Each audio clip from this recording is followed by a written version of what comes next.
En Éthiopie, le projet de barrage électrique d'1,8 milliard de dollars en cours de construction le long de la rivière Omo pourrait commencer à générer de l'électricité dès le mois de juin pour être pleinement opérationnel début 2016. Grâce à Gilgel JB3, la production énergétique du pays sera presque doublée, ce qui va contribuer à remédier aux coupures chroniques d'électricité et à soutenir une économie en plein développement. Les travaux ont commencé dans la vallée Omo, dans le sud de l'Éthiopie, il y a 7 ans et demi, avec l'ambition de générer 1870 MW d'électricité dans les pays d'Afrique de l'Est. D'après les rapports, la construction du barrage hydroélectrique JB3 a été retardée d'environ 3 années à cause de problèmes de financement. Mais désormais, la Corporation éthiopienne de l'électricité a annoncé que près de 90% du barrage était achevé et que la première phase de génération d'électricité commencerait en juin 2015, ce qui représente une bonne nouvelle au-delà même de l'Éthiopie. Après l'achèvement de JB3, nous prévoyons d'exporter de l'électricité dans la région, par exemple au Kenya, où la construction d'un barrage devrait commencer très vite.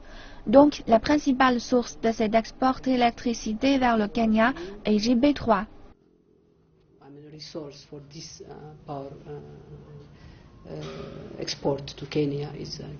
Les travaux mécaniques du projet Gilgel JB3 sont entrepris par la société italienne de construction Salini.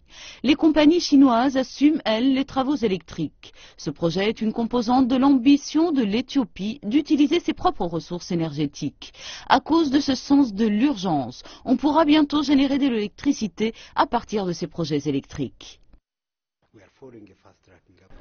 Nous poursuivons une approche de localisation rapide. Nous n'utilisons pas un mode de construction normal de centrales électriques, comme des éoliennes, de l'hydroélectricité, etc. Si la période normale de construction prend 7 à 8 années, en utilisant la localisation rapide, nous réduisons cette période à 5 ou 6 années, car autrement nous ne pourrons pas répondre à la demande croissante. Avec le projet d'exporter l'électricité au reste du continent africain, l'Éthiopie va exploiter ses centrales hydroélectriques, géothermiques et ses éoliennes avec près de 15 milliards de dollars d'investissement. Et de tous les projets, le barrage Renaissance, censé générer 6000 MW d'électricité, est le plus grand, non seulement en Éthiopie, mais aussi dans tout le continent africain. Et la réalisation de Gilgel JB3 est une partie d'un plan plus large qui est de répondre aux besoins d'électricité du pays, mais aussi d'exporter cette ressource.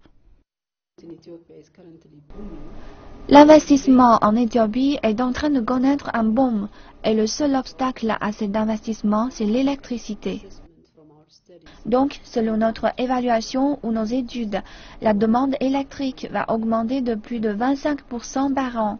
Comme vous pouvez aussi l'observer, nous ne pouvons pas répondre à cette demande pour le moment. Il y a aussi beaucoup de coupures de courant. Donc, ce projet apportera du changement à cette situation. Pour le moment, l'Éthiopie exporte de l'électricité au Kenya, au Soudan, à Djibouti. Et elle prévoit d'élargir ses exportations à la Tanzanie, au Rwanda, au Soudan du Sud et au Yémen.